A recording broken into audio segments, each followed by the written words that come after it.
여기에 와주셔서 감사합니다. 부정행위 이야기를 구독해주세요. 그러면 첫 번째 이야기의 새로운 이야기를 놓치지 않도록 카르마가 어떻게 완벽하게 작동하는지 알려드리겠습니다. 그리고 예상치 못한 시기에 발생하지만 무엇보다도 필요했던 10년 전에 결정했습니다. 그 당시 나는 사업을 시작하기 위해 동네 상점에서 야간 경비원으로 일하고 있었지만 내 월급이 근무 후 숙식비를 겨우 지불할 만큼 적다는 사실에 만족하지 못했습니다. 어느 날 TV에서 한 프로그램을 보았습니다. 한 사업가가 나에게 그가 거의 아무것도 없이 자본을 축적할 수 있었던 방법을 말해주었습니다. 직접 시도해보는 것이 어떨까 생각했습니다. 필요한 모든 서류를 모았습니다. 첫 번째 시도에서 사업을 시작하기 위해 대출을 요청하기 위해 은행에 갔습니다. 실패했지만 포기하지 않고 두 번째 은행으로 가서 대출기관과 짧은 대화를 나눈 후 내 요청이 승인되기를 바라면서 그는 여전히 나에게 필요한 금액을 주었고 첫 번째 단계가 성공적으로 완료된 것에 만족했습니다. 몇 주 만에 나만의 뮤직 새 CD 매장을 열 수 있었어요. 센터에서 더 가까운 건물을 골랐어요. 2층에도 별 생각 없이 거실이 있었어요. 거기 가서 살았죠. 물건이 별로 없어서 별로였어요. 이사도 오래 안 걸리고 이 상황도 좋고 회사도 가깝고 당연히 파수꾼직도 그만두고 새로운 사업에 전념했지만 모든 일을 같이 하기가 힘들어서 광고를 냈습니다. 여기에 세일즈맨이 필요했습니다. 오래 기다릴 필요가 없었습니다. 다음날 한 어린 소녀가 나에게 다가와서 자신은 거래 경험이 없다고 솔직하게 말했습니다. 그녀는 티퍼니가 소개한 대로 일자리가 정말 필요했기 때문에 시험 기간을 요청했습니다. 자신은 18세가 조금 넘기 전에 웨이트리스로 일했고 항상 자신을 무례하게 대했던 양부모를 떠났다고 말했습니다. 빨리 배우는 그녀는 곧 영업직에서 성공했고 잠시 후에 그녀에게 장부관리도 맡겼습니다. 나는 티퍼니가 슬퍼한다는 것을 알아차렸습니다. 나는 퇴근 후 그녀를 커피에 초대하고 그녀를 괴롭히는 것이 무엇인지 물었습니다. 처음에는 그녀의 문제에 나를 개입시켰지만 나는 집요했고 그녀는 자신이 임대하고 있는 아파트의 임대료가 많이 올랐고 추가 임대료를 지불하는데 어려움을 겪고 있으며 아직 저렴하게 살 곳을 찾지 못했다고 말했습니다. 그녀에게 진심으로 미안함을 느꼈고 그녀가 나와 함께 머물도록 제안했습니다. 침대는 하나뿐이었지만 나는 유아용 침대를 놓고 공간을 마련했습니다. 몇 달 후 소녀의 침대 공간을 포기하고 티파니와 함께 나의 사업 성공이 높아지기 시작했습니다.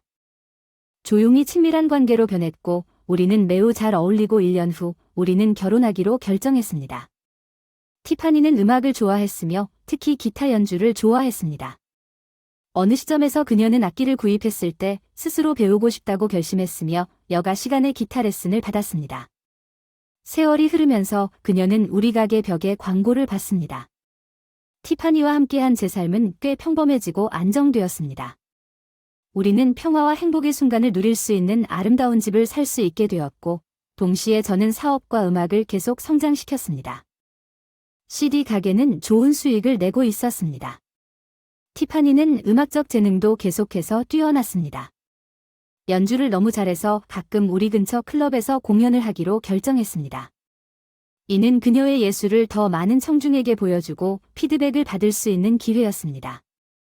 어느 날 그녀의 공연 중 키가 큰 30대 남자가 그녀에게 다가왔습니다. 그는 깊고 푸른 눈과 진심 어린 미소를 지으며 그녀의 공연을 듣고 존경심 어린 목소리로 인사했습니다. 안녕하세요. 당신의 공연이 정말 즐거웠습니다. 재능은 고마워요. 하지만 난 사인을 안 해요. 아니 사인을 찾는 게 아니에요. 제 이름은 크레이그입니다. 문제는 제 밴드가 있는데 우리 기타리스트가 곧 떠날 예정이어서 재능과 당신의 재능을 찾고 있어요. 연주는 정말 인상 깊었습니다. 함께 하자고 초대하고 싶습니다. 어떻게 생각하시나요? 생각해봐야 할지도 모르겠어요. 크레이그가 카드를 남기고 집에 오면 너무 많이 생각하지 말라고 말했습니다. 그날 저녁 그녀는 밴드에서 공연해달라는 요청을 받았고 지금까지 아무 말도 하지 않았지만 그는 신뢰하는 것처럼 보였습니다. 어쩌면 그녀가 시도해 볼 수도 있습니다. 나는 보통 당신이 방탕하고 이런 그룹에 속하게 되는지는 모르겠습니다. 당신이 배드 컴퍼니에 들어가지 않기를 바라는 마약, 어서 제이크, 특히 매장에 다른 세일즈맨이 있으니 왜 안 되는지 모르겠습니다. 이제 유명해질 수 있는 클럽보다 더 많은 플레이를 할 기회가 생겼습니다. 나는 그녀를 들여보내고 싶지 않았지만 그녀는 그렇게 요청했고 그녀는 항상 내 소원을 들어주었습니다. 나는 그녀에게 이 회사가 무엇을 숨쉬는지 먼저 알아보고 이때 결정을 내리겠다고 약속했습니다. 나는 이미 유용한 것을 만들었습니다. 지인들과 가까스로 정보를 얻었습니다. 그 밴드와 티파니에게 밴드 참여를 제의한 리드싱어는 2년 넘게 동네에서 다양한 공연을 해온 정규음악 그룹이었고 이미 첫 번째 앨범을 발표한 상태였는지 전혀 몰랐습니다. 그들과의 불법적인 활동은 없었기 때문에 아내가 그들과 함께 공연하도록 자유롭게 허락했습니다. 제익 당신은 그것이 얼마나 좋은지 모릅니다. 스타 크레이그가 나에게 연주뿐만 아니라 노래도 부를 것을 제안한 것 같습니다. 시도해보았는데 그는 내 목소리가 정말 훌륭하다고 말했습니다. 몇 달 후에 저에게 공유했어요. 티파니 덕분에 정말 기쁘지만 당장 떠나는 약이 있으면 약속한 것을 잊지 마세요. 저는 마약 사용에 대해 맹렬한 반대자였습니다. 제 형은 한때 배드 컴퍼니에 있었고 그의 인생은 약물 때문에 내리막길을 걷다가 얼마 후 과다복용으로 사망했고 나는 내 아내에게도 똑같은 일이 일어날까 매우 두려웠습니다. 티퍼니는 나에게 모든 것이 괜찮고 그녀에게 그런 제한은 전혀 없다고 확신했습니다. 나는 때때로 그녀의 쇼에 갔습니다. 단지 그녀의 공연을 듣고 그들의 회사가 마약 중독자로 보이지 않았는지 확인하기 위해 지금까지 일이 잘 진행되고 있었습니다. 나는 그녀와 편안했지만 크레이그가 전문적인 방문을 구실로 우리 집을 방문하기 시작했다는 사실이 마음에 들지 않았습니다. 티파니는 내가 집에 없을 때도 가끔 왔어요. 난 그 사람이 여기 있는 걸 원하지 않아요. 이곳은 우리 집이고 내가 없는 동안 어떤 침입자도 용납하지 않을 거예요. 당신은 너무 소유욕이 강해서 그냥 들르러 온 건 아무것도 안 해요.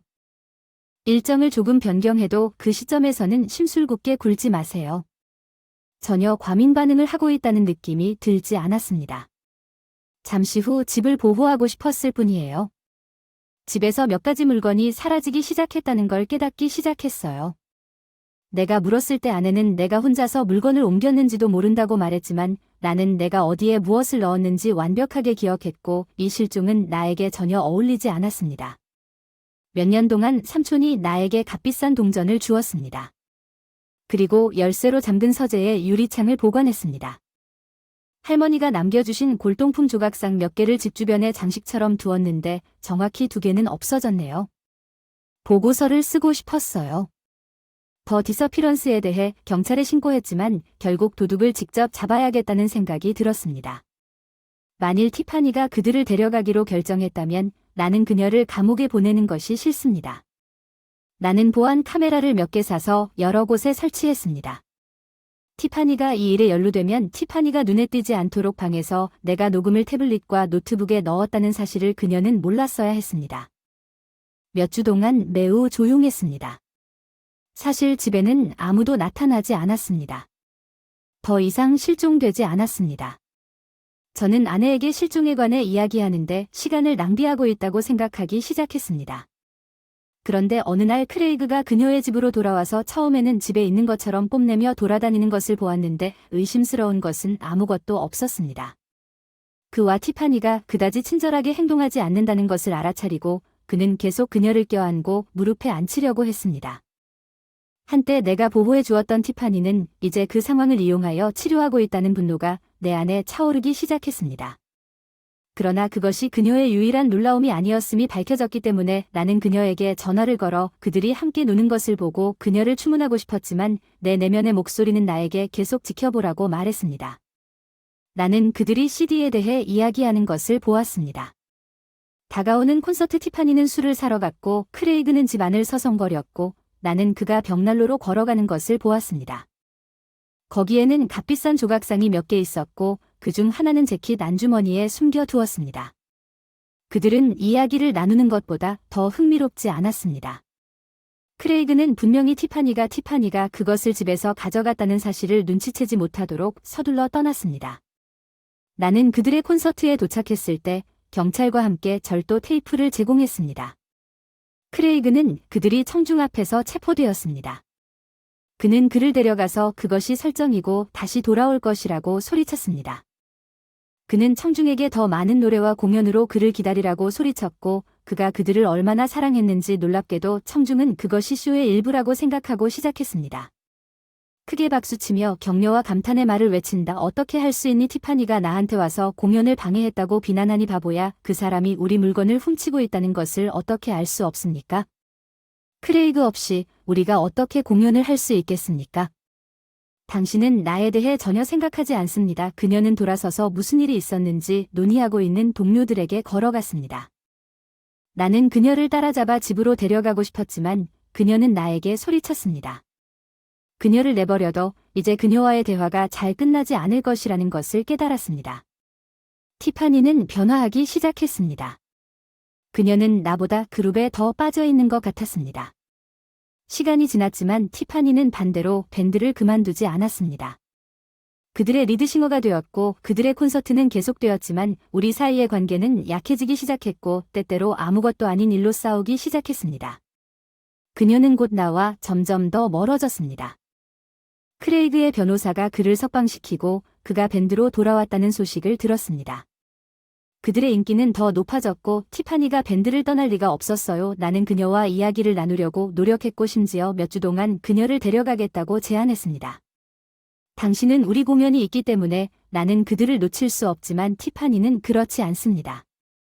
이 밴드 외에는 아무것도 보이지 않아 더 이상 나를 볼 수도 없잖아. 결혼한 것도 기억하니 어떻게 머리에 문제가 있다고 생각할 수 있니? 티파니는 히스테리해지고 성격의 변화가 생기기 시작했어요. 걱정이 돼서 한동안 카메라를 사용하지 않았지만 집에 있는 카메라를 끄지 않았다는 사실이 기억났습니다. 이제 아내의 행동을 설명할 수 있는 무언가를 찾기 위해 지난 며칠 동안의 테이프를 살펴보기로 결정했습니다. 사무실에 틀어박혀 몇 시간 동안 과속 단속 카메라 영상을 살펴보았는데 운전 중에만 녹화됐음에도 의심스러운 점은 발견되지 않았고 며칠 후 추적하는 데 도움이 되었습니다. 그 사람과 내가 크게 싸웠던 날 겉으로 내 모습이 보이고 나도 모르게 그때는 서로 소리도 많이 지르고 그 사람한테 휘두르기도 했는데 때린 적도 없고 때린 적도 없었다. 예전에는 질투심 때문에 티파니가 침실로 뛰어들어 화장실에 가두는 걸 보고 몇 분 뒤 티파니가 코를 세게 비비며 나오는 걸 보고 비디오 프레임 때문에 내 생각이 중단된 것 같았다. 그녀의 이러한 움직임으로 나는 그녀가 마약을 사용하기 시작했다고 의심하기 시작했습니다. 나는 보는 것을 포기하고 바로 그 화장실로 가서 모든 증거를 찾으려고 모든 캐비닛과 서랍을 뒤지기 시작했지만 아무것도 찾을 수 없었습니다. 그게 내 최악의 추측일 뿐이라는 것을 확인하기 위해 나는 침실로 가서 티파니가 오늘 저녁 공연에 있었던 그녀의 물건을 뒤졌는데 마침내 검색할 시간이 충분했고 마침내 세탁실 뒤 구석에 있는 옷장에서 작은 것을 발견했습니다. 상자를 열었을 때 콘돔 여러 팩이 발견되었습니다. 카드 2개, 발렌타인 카드 하나와 흰색 가루 한 봉지 상자를 손에 쥐고 침대에 앉았습니다. 아내가 바람을 피우고 마약에 중독되어 있다는 사실을 깨닫고 그녀를 싫어하게 되었습니다. 그녀의 밴드와 이 크레이그 남자 나는 시계를 보고 내 아내가 곧 콘서트에서 돌아올 것이라는 것을 깨달았습니다. 그녀가 도착했을 때 오래 기다릴 필요가 없었습니다. 나는 그녀에게 내가 찾은 것을 보여주면서 신문했습니다. 그녀는 내 일을 어떻게 처리했는지 보여주었습니다. 나한테 내 물건이라고 소리 지르기 시작했어. 내가 갈 곳이 없을 때 내가 정착할 수 있도록 도와줬다는 걸 잊었니? 내가 그때 너를 데려갔고 이렇게 갚는구나. 너는 그냥 창녀야. 크레이그 연먹인 지 얼마나 됐어? 대답해줘. 내 알바 아니야. 넌 음악 사업에 대해 아무것도 모르고 게다가 너무 지루해졌어. 누가 어떻게 너에게 관심을 가질 수 있겠어. 나는 더 이상 참을 수가 없어서 그녀의 뺨을 때렸어. 이 새끼야. 그녀가 그녀와 함께 나에게 와서 주먹을 쥐었지만 내가 아직 더 강했기 때문에 그녀는 나를 다치게 하지 못했습니다. 나는 그녀를 밀었고 그녀는 나를 이길 수 없다는 것을 깨닫고 벽에 세게 부딪혔습니다. 그녀는 집에서 뛰쳐나갔습니다. 나는 그녀를 쫓지 않았습니다. 나는 그녀를 따르지 않았습니다. 더 이상 그런 여자를 상대하고 싶지 않습니다. 나는 소파에 앉아 얼굴에 손을 얹고 그녀가 바람을 피운 것이 아니었다면 다음에 무엇을 해야 할지 궁금해했습니다. 나는 어떻게든 그녀가 중독을 없애도록 도와줄 수 있었지만 그녀는 나를 완전히 배신했고 며칠 후 그녀에게 아무것도 남기지 않고 이혼 신청을 한 것을 용서할 수 없었습니다.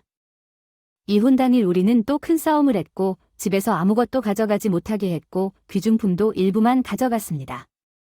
그녀는 그녀의 옷을 떠났고 나는 그녀에게 다음에 무슨 일이 일어났는지 신경 쓰지 않았지만 그 이상으로 나는 크레이그가 우리 삶에 끼어들어 티파니가 마약에 빠지게 한 것에 대해 복수하고 싶은 충동을 떨칠 수 없었습니다.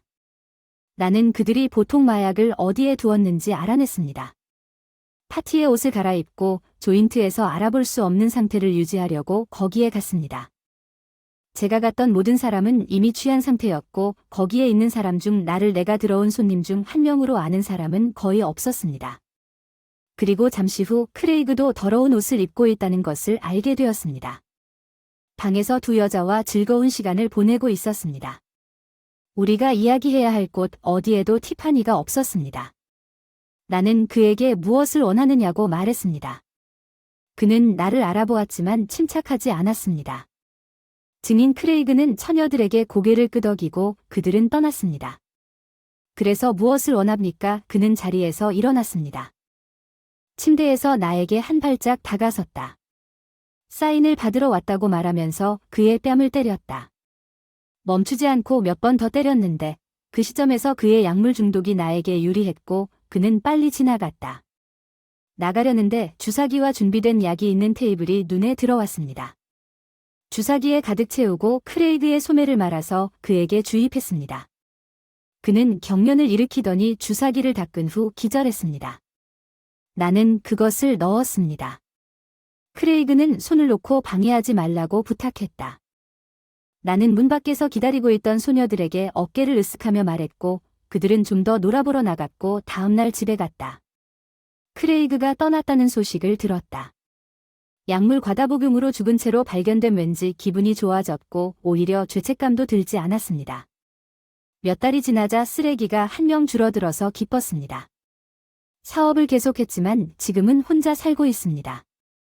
서둘러 연애를 시작하지도 않았고 티파니를 찾아보지도 않았고 아무 생각도 하지 않았는데 딱 한 번 지인이 그녀가 마약으로 인해 마약 때문에 많이 변했다고 마약 중독자 집에 살고 있다고 알려준 적이 있었다. 멋지다. 나는 그 여자가 마땅한 것을 얻었고 결국 카르마 작업의 바닥에 떨어졌다는 점이 마음에 든다. 부정행위가 의심된다면 파트너를 면밀히 관찰하는 것이 더 낫다는 것을 증명하는 또 다른 이야기가 있습니다. 나는 항상 카르마의 세계에 매료되었습니다. 낚시는 어렸을 때부터 할아버지가 처음으로 낚시를 하러 갔을 때부터 뭔가 특별한 것을 느꼈고 다양한 종류의 물고기를 구별하는 올바른 장비를 선택하는 방법을 가르쳐 주셨고 이러한 낚시의 미묘함은 내 영혼에 깊숙이 들어와서 저는 빠져들었습니다. 학교에 입학한 순간부터 낚시를 사랑했습니다. 여가 시간에는 낚시에 관한 책을 읽고 다양한 종류의 물고기에 대해 배우며 보냈습니다. 여름 방학 내내 호수 옆에서 시간을 보냈고 새로운 모험이 찾아올 때마다 관심이 쏠렸습니다. 낚시에서는 전문 어부가 되는 꿈도 꾸었지만 인생에서도 흔히 그렇듯이 사랑이 갑자기 찾아왔습니다. 사라를 만났을 때 저는 21살이었습니다. 제가 낚시를 잠시 쉬고 시간을 보내기로 결정한 드문 경우 중 하나였습니다. 공공해변 사라가 단번에 내 눈길을 끌었다. 그녀는 불타는 듯한 눈과 밝은 미소를 지닌 고급스러운 빨간 머리 소녀였다. 그녀는 물놀이를 하는 바람처럼 가볍고 태평한 느낌을 주는 루즈한 여름 드레스를 입고 걸어갔다. 그녀에게 그리고는 어쩔 수 없이 멍청한 말을 했습니다. 안녕, 내 이름은 케빈이고 너는 긴장한 미소로 말했다. 안녕 케빈, 나는 세러야. 잘 지내? 그녀는 살짝 미소를 지으며 대답했어. 만나서 반가웠어. 세러, 넌 아마 끝이 없을 거야. 남자들 중 당신은 매우 아름답습니다. 아마도 매우 좋을 것이라는 건 알지만 그냥 친해지고 싶었어요. 참지 못하고 당신의 휴가를 방해해서 미안해요. 케빈, 만나서 반가워요. 친해지고 싶지 않다면 제 말을 믿으세요. 나 당신의 질문에 대답도 하지 않을 겁니다. 서로 알아가기 위해 모든 것을 속임수로 복잡하게 만드는 오만하고 오만한 남자는 싫지만 당신은 그들 중 하나가 아니었습니다. 사라가 대답했고 우리는 대화를 시작했고 사라도 좋아한다는 것을 알게 되었습니다. 자연 속에서 시간을 보내세요. 그녀는 산에서의 모험과 국립공원 여행에 대해 이야기해 주었습니다. 나는 그녀의 자연에 대한 열정에 놀랐고 우리가 공통점이 많다는 것을 깨달았습니다. 세러는 또한 낚시에 대한 나의 사랑에 관심이 있었습니다. 나는 한 번도 본 적이 없습니다. 시도해보았지만 재미있을 것 같네요. 어떻게 했는지 보여줄 수 있을 것 같다고 사라가 미소를 지으며 물었습니다. 기꺼이 모든 것을 보여드리겠습니다. 다만 꽤 놀라운 것은 보통 여자들은 적어도 내 친구들 사이에서는 낚시를 좋아하지 않습니다. 대답 잘했어요. 특이한 여자를 만나러 왔는데 여자에 대한 고정관념은 별로 신경 안 써요. 기쁨에 두근거려요. 쉬는 날같이 낚시 가자고 제안했어요. 웃으며 동의하고 가까운 새벽에 만나자고 하더군요. 다음날 우리는 첫 낚시 모험을 떠났습니다. 세러는 편안한 운동복을 입고 매력과 신비로움을 주는 모자를 착용했습니다. 나는 그녀에게 낚시의 기본을 가르쳤고 올바른 장비를 선택하는 방법을 보여주었습니다. 모든 것이 매우 흥미로웠던 것 같습니다.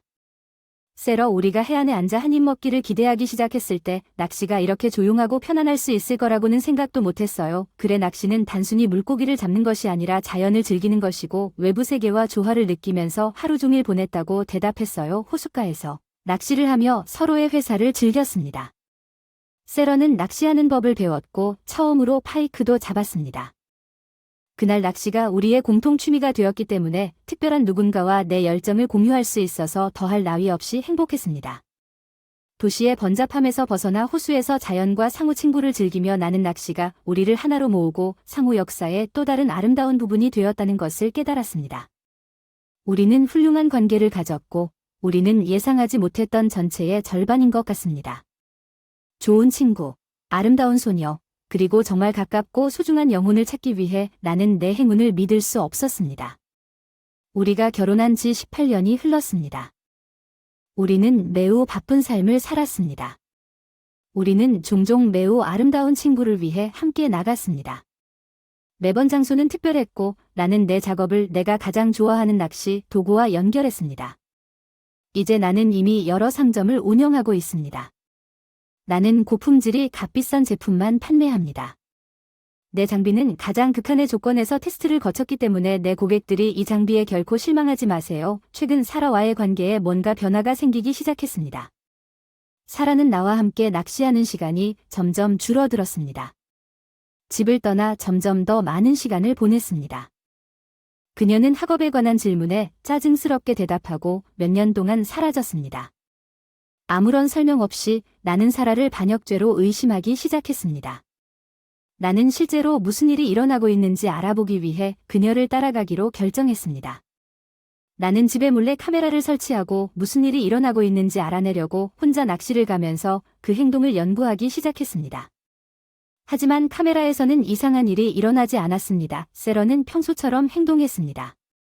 그녀는 집안일을 하고 있었습니다. 나는 이미 진정하기 시작했습니다. 나는 지금 이 관계에서 너무 어려운 시기라고 생각하기 시작했습니다. 감정의 투쟁은 여전히 진행 중입니다. 속으로는 그래도 상식적으로 진정시키기로 했어요. 앞으로는 좀 나아지길 바라요. 어느 날 평소보다 일찍 낚시를 마치고 돌아왔을 때 침실에서 전화벨 소리가 들렸어요. 사라는 당황해서 두 사람과 통화를 하고 있었습니다. 누군가 불행한 속삭임에 내 심장이 더 빨리 뛰기 시작했고 나는 무슨 말을 하는지 듣기 위해 재빨리 문으로 다가갔습니다. 나는 회의할 시간이 없다고 말했습니다. 사라는 짜증스럽게 속삭였습니다. 그냥 공간을 좀 확보하면 안 될까요? 이 말이 나를 아프게 합니다. 나는 이미 그녀가 그녀의 연인과 이야기하고 있다고 확신했습니다. 내 마음은 사라의 바람을 잡으려는 강한 배신과 관계 파괴에 대한 어두운 생각으로 가득 차 있었습니다. 나는 차 열쇠를 잡고 그녀를 따라가기 위해 차로 달려갔습니다. 나는 그녀를 따라갔습니다. 차는 들키지 않으려고 안전한 거리에 섰습니다. 세러는 식당 주차장에 멈춰 섰다가 차에서 내려 식당 안으로 들어갔습니다. 나는 근처에 멈춰 섰습니다. 그녀가 다른 남자와 데이트하고 있다고 확신했기 때문에 심장이 더욱 빠르게 뛰었습니다. 안으로 들어가서 그 자리에서 그들을 잡기로 결정했지만 레스토랑에 들어갔을 때 어색한 발견이 나를 기다리고 있었습니다. 세러는 그녀의 여동생과 부모님을 포함한 친구들과 함께 테이블에 앉아 있었습니다. 알고 보니 세러는 가족 모임을 갖고 있었습니다. 나에게 한마디 말도 하지 않았다. 내가 실수를 했고 어색한 상황에 처해 있다는 사실에 부끄러움과 당혹감이 밀려왔다. 사과하고 설명하고 싶은 충동을 참지 못했다. 수줍게 웃으며 사라에게 다가갔다. 미안하다고 생각했다. 내 말은 방금 변명을 하기 시작했는데 사라가 그의 입술에 손가락을 갖다 댔다. 케빈 걱정하는 건 이해하지만 날 믿어야 해. 그녀는 이해심을 담은 눈빛으로 말했지만 왜 그렇게 될 것이라고 나에게 경고하지 않았어? 내 가족을 만나서 걱정스럽게 물었지. 내 잊어버렸어. 너는 일찍 낚시하기로 되어 있었고 너를 방해하고 싶지 않았어. 우리는 여전히 너무 오래 머물지 않을 텐데 너는 또 스스로 뭔가를 고안하고 편집증을 안고 여기로 왔어. 아이, 난 당신을 속이고 있는 게 아니고 사라가 조금 화를 내며 말하려고 한 건 아니었어요. 나는 내 의심과 신뢰 부족이 부끄러웠어요. 사라와 내 감정에 대해 공개적으로 이야기해야 하고 그녀를 숨기거나 따르지 말아야 한다는 것을 깨달았어요. 나는 포옹했습니다. 그녀는 내 행동에 대해 사과했고 이번 에피소드는 공개적이고 정직한 의사소통의 중요성을 가르쳐 주었습니다. 나는 나 자신을 위해 새로운 끔찍한 사건을 만들어내지 않으려고 노력했고 세러는 점차 예전과 같아졌습니다. 그녀는 다시 휴가 때 나와 함께 나갔고 나는 다시 마음의 평화를 느끼기 시작했습니다. 사라와의 관계는 과거의 어려움을 극복하고 낚시로 행복을 찾았지만 예상치 못한 방향으로 전환되었습니다. 운명은 우리의 사랑을 다시 한번 시험하기로 결정했습니다. 나는 갑자기 그녀의 배신을 알게 되었습니다. 어느 날 저녁, 일찍 퇴근하던 중이었습니다. 일하다 문을 열었고 침실에서 들려오는 익숙한 목소리들 사라의 목소리와 낯선 남자의 목소리에 가슴이 가라앉았다. 사라가 나를 속일 수 있다는 생각조차 아팠다. 나는 조심스럽게 침실로 다가가 조용히 문을 열었다. 내 마음 임브레이스에서 세러와 그녀의 애인을 보았을 때 그들은 내 존재를 알아채지 못했고 나는 혼합된 감정에 이 무서운 장면을 보았습니다. 분노 배신과 깊은 상처. 세러 베이비, 우리 관계를 언제까지 숨길 건가요? 그 남자는 말했다. 엔도즈리 스티브 마이 남편은 나를 부양하는 꽤 부유한 사람이고 당신은 돈 버는 것에 대해서만 이야기합니다. 살아나는 미래가 좋습니다. 나는 이미 많은 양의 술을 준비했습니다. 내 가게는 밤낮으로 일하고 가짜 소비세 우표를 만듭니다. 곧 우리는 부자가 될 것입니다. 나는 가지고 있습니다. 이미 여기에 판매 지점을 설정한 것은 내 아름다운 미래의 증거입니다. 난 낚시만 하는 내 매트리스 남편이 아니야. 난 미래에 대해 생각하고 있는데 너는 지금 나를 의심할 엄두도 내지 못하고 있어. 이런 의심 때문에 너를 처벌할 거야. 스티브가 소리치고 사라를 그에게 끌어당겨 옷을 벗겼어. 빌어먹을 놈들아, 난 그걸 알고 있었어. 방으로 뛰어들어가며 소리쳤어요. 케빈, 뭐라고 말해야 할지 모르겠어요. 어떻게 설명해야 할지 모르겠어요. 사라가 걱정스러운 목소리로 나에게 아무것도 설명할 필요가 없다고 했어요. 나는 다 보고 들었어요. 넌 내 등 뒤에서 어떤 놈이랑 잡고 계속 내가 편집증적이라고 비난해. 내가니까 그녀가 나와 함께 있는 거야. 스티브가 화나서 대답했어. 알았어. 스티브. 내가 소리를 지르고 스티브에게 거대한 나무 의자를 던졌어. 내가 널 죽이기 전에 닥쳐. 내가 이미 바닥에 누워있는 스티브에게 말했지. 케빈, 진정해. 제발 멍청한 짓 하지 마. 사라가 눈물을 흘리며 눈을 감고 말했어. 너의 악취나는 입. 나는 온 세상을 너와 공유하고 싶었고 너는 나에게 너무 비열하게 행동했다. 벌거벗은 개자식들을 내 차 트렁크에 싣고 도시로 가서 냄새가 지독하게 나았지만 그 개자식들에게는 이곳이 가장 적합한 환경이었다는 걸 알았어. 우리가 이미 도착한 년들이라는 걸 알았어. 이 개자식들을 차 트렁크에서 던져버리겠다고 말했잖아. 내가 널 파괴할 거야. 괴물. 스티브가 히스테리하게 소리질러서 냄새나는 흙을 털어냈어. 조용히 하라고 했지. 이 새끼야. 내가 처리할게. 넌 걱정할 필요도 없어. 소리 지르고 또 내 부츠로 그 놈의 더러운 머그잔을 걷어차서 스티브가 곧장 굴러가서 차 속으로 굴러갔어. 냄새나는 끈적한 웅덩이와 당신은 더 이상 내 아내가 될 자격이 없습니다. 당신은 우리 사이에 가장 밝은 것을 배신하고 검게 만들었습니다. 당신은 모든 것을 파괴했기 때문에 이것이 우리의 길이 갈라지는 곳입니다. 나는 결혼 반지를 손가락에서 떼어 던져버렸습니다. 그런 다음 차를 타고 차를 몰고 갔습니다. 내 고객들 사이에 있는 그 더러운 놈들은 매우 영향력 있는 사람들이었고 우리도 함께 시간을 보내는 것을 좋아했습니다. 그들은 스티브를 데려오는데 도움을 줬습니다. 그때 위조된 문서가 담긴 서류 가방을 가져갔습니다. 우리와 함께 머물면서 이 비디오 아래에 의견을 적어주세요. 곧 뵙겠습니다.